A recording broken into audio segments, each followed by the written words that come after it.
Hello and welcome to the Business Spotlight interview series. I'm your host Sonali Nigam, and today I'm joined by Craig Murphy, Managing Director at Alt Agency. Hi, Craig. Thank you so much for joining us.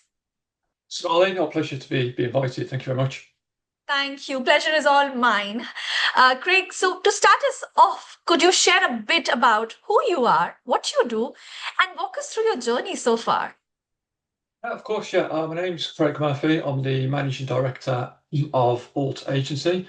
We're a Birmingham-based web design agency. We build websites, do custom website development, SEO, and other digital marketing such as pay-per-click and social media management. And what we do is we help businesses fix any underperformance issues that they may have with the website by focusing on what really matters, which is conversions. We do more than just deliver a nice looking website. We tend to blend smart design with strategic thinking, and this helps us to drive measurable results to make sure, as an agency, we're accountable to all of our clients. So whether it's more leads, sales, or sign-ups, we make sure that our clients' websites work as hard as they possibly can. Interesting, Craig. Thank you so much for answering that. So, we were talking before the interview, 26 years in the business. What do you attribute your growth to, Craig? That's right. So I got my first computer approximately about 26 years ago now when I was 12 years old. And I just started off in my bedroom, just building one, two-page websites for just local businesses and local people who needed them. So Alt Agency came about 2006 once I left music college. And the growth of Alt Agency at first, to be honest, it was quite slow. So I was recently diagnosed with autism in the last couple of years. So I was not really a natural marketer or a salesperson, to have autism and to not really want to speak in front of large groups, speak in front of people. It was always a bit of a challenge. So we did have quite slow growth, in all honesty, when we first started out. And when we started out, to get our first few clients on board, so the first four clients, they're all from vastly different methods. One could have come from SEO, one from pay-per-click, telemarketing, direct mail. So we didn't really have um, a single hero method that brought in X amount of clients each month. It was different clients from different methods that were generating our growth. But besides the actual marketing and promotional side of the business, but building the team out is pretty important. We were using a number of contractors from 2012 to about 2015. So going back quite about 10 years again, we're going back. Our first real hire was a project manager, and that was probably the most essential hire that we made within the business because it allowed me to partly step out of the day to day, knowing the projects inside out, and to focus on sales, meetings, and marketing, and promoting and generating new business. So yeah, different marketing methods I attribute to our growth, and that important first hire of a project manager was essential to our growth as well. Thank you, Craig, for answering that. And I would also like to thank you for being vulnerable, for your openness as well, because I believe vulnerability is strength. Would you like to talk more about the autism? I mean, how has, the growth impacted your health? Would you like to share that with the audience too? Sure. So obviously, growing up, it was I got diagnosed with autism when I was 36. So just, yeah, 2 years ago right now. So it's very recent. But growing up, it was completely normal to me. I didn't really like when I first started the business. I didn't even like answering the phone. Even hiding behind the phone was very difficult. Let alone to jump on a podcast and a video like this and to actually speak about it. It was very difficult just to answer the phone. So, but there were strange little quirks that were unusual, like the language that I use, the language that other people use, people speaking vague terms, like phrases like blue sky thinking, on the process. These vague terms, they're very difficult for me to understand and actually action upon. I really need actionable steps like step one, step two, step three, almost like an instruction manual with a clear outcome to measure success and the journey to get there. So yeah, it was quite tough, but then it makes a lot more sense that we've been diagnosed and there's ways that we can communicate with the team to work around it, just to make sure we're all speaking the same language, as it were. But it is quite challenging. it has its benefits. It makes you very obsessive. I never learned code as such. I didn't have no formal background education in code. I looked at a line of code and I first got my first computer. It just made sense to me. So I was quite fortunate that I'm not so good on the artistic side, but I'm quite good on the programming side, seeing patterns, spreadsheets, data, all that kind of stuff, numbers. I'm very strong at. And then obviously it's got its downsides as well, where you obsess over everything, the tiniest detail. You want perfection. You lie in bed all night, just thinking of billion different scenarios that rush through your head. So it's very hard to switch off as well. Great. Thank you so much again for sharing that. And as I said earlier as well, your honesty is out there. I mean, thank you for doing that. So what advice would you like to share with the audience? There are a lot of business owners listening to you and must be people, who have similar challenges like yourself. What advice would you like to give it to the audience then? Yeah, so like about running a business day to day, I mean, some of the most common misconceptions are people think you can do what you want when you want, especially when we started in the business, it was very early days. Friends would ask what you're doing, so web design, oh, it's all right for you, you can sit at home all day, do X, Y, Z, and not have to do any work. But it's very difficult. You have to put a lot more hours in than I think people really realize. The persistence, resilience, you got that desire to push through when the times are really hard. As we've grew the team, that's become a lot easier. We're still a relatively small company. We're a team of we just had our 14th person who's joining us in a few weeks.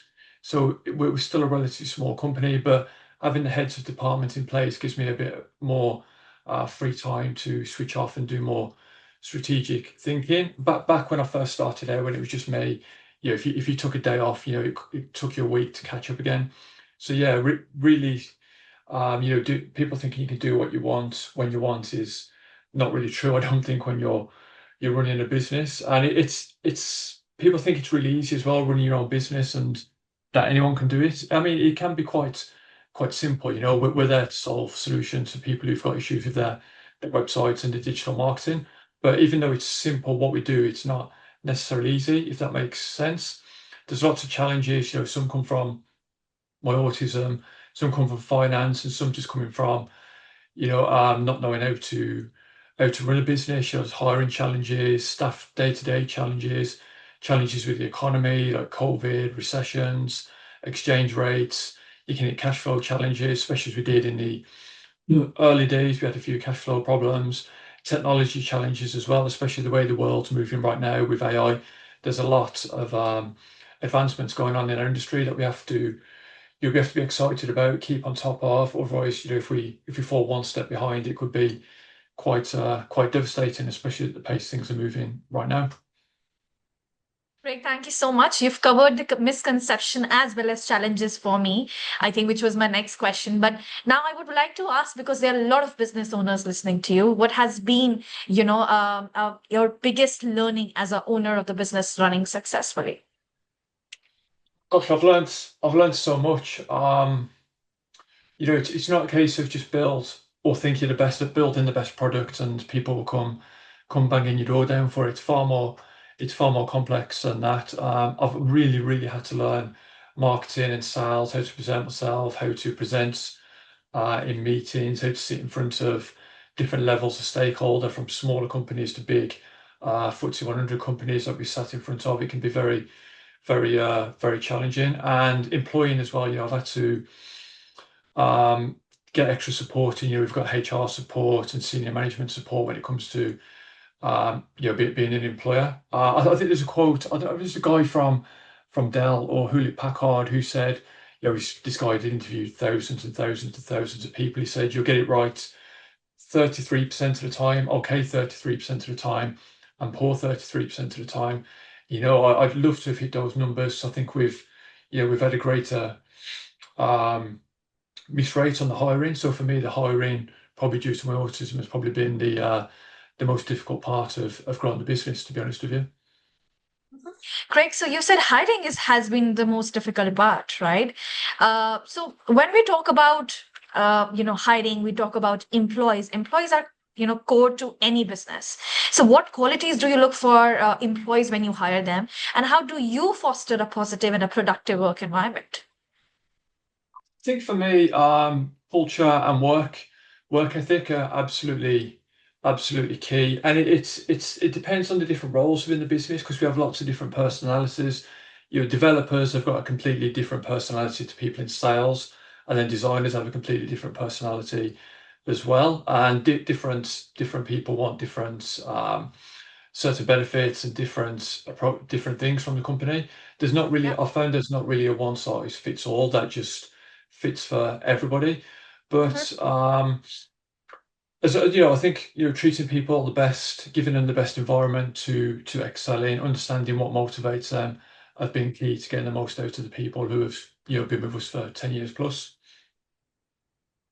Thank you. Thank you so much for answering that. And we've talked a lot about your professional life and touched a bit about personal life. So, talking about it a bit more, how do you balance between your personal life and a professional one? How do you strike that perfect knot? It's a very good question. I don't think I have, to be honest with you. Especially as the business has grew. I mean, if we go back, 10 years, 15 years ago, 2012, it was a lot easier when it was just me and a couple of contractors to just, have two or three projects that we just ticked over nicely. There was less stress, less legalities, Yeah, less pressure on the cash flow. It was just so much easier back then. You could yeah, switch off a lot easier. But as the businesses grew, especially since COVID, so the last 5 years, where the business doubled in size, that's become a lot more difficult. In complete honesty, I don't really switch off as such. I go running with my little boy just to try and switch off when I can. I watch Formula One. I've seen every Formula One race since 2006. So that helps me to switch off. But when I get downtime, I feel like it can be a bit of wasted time. Sometimes there are times when I'll just sit there and just stare at the wall, and not really do anything. But I always want to be listening to a podcast or learning or reading a book of some sort just to keep me ticking over. Even going on holiday now, I was on holiday about a month ago, the first holiday I've really had for a very long time. But I still take my laptop with me. I still check emails and things first thing of the morning, last thing of the night. uh-huh. But now that we've got the team there, it's learning to trust the team and seeing how they handle problems without me jumping straight in, just leaving it to tick over. There's some things that I can pick up at 9 o'clock in the morning when I'm on holiday, completely forget about, leave it with the team rather than stressing, come back at True. midday and they've been sorted. And that's the power of team, delegation of work. You Yes. mentioned something about books, and that fascinated me. And that's one thing that I would like to ask. Sure. Which is your favorite book, and which is the book that you would like to recommend other business owners as well? Yeah, absolutely. So for me, growing up, I was influenced by, and I was very interested in a lot of the old, titans of industry: Andrew Carnegie, Rockefeller, J.P. Morgan, Bill Gates, Uh-huh. Steve Jobs, people like that.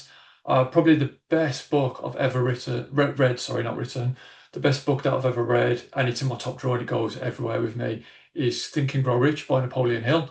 It took a few times to read it because it was quite a difficult read at first, but yeah, I've probably read that book at least 50 times and listened to it on audio probably another Oh 20, 30 God. times as well. Yeah, so Wow. I'll try and read it two or three times a year, except whenever I'm struggling or need to clear my head, that's the one book that completely gets me set back on track.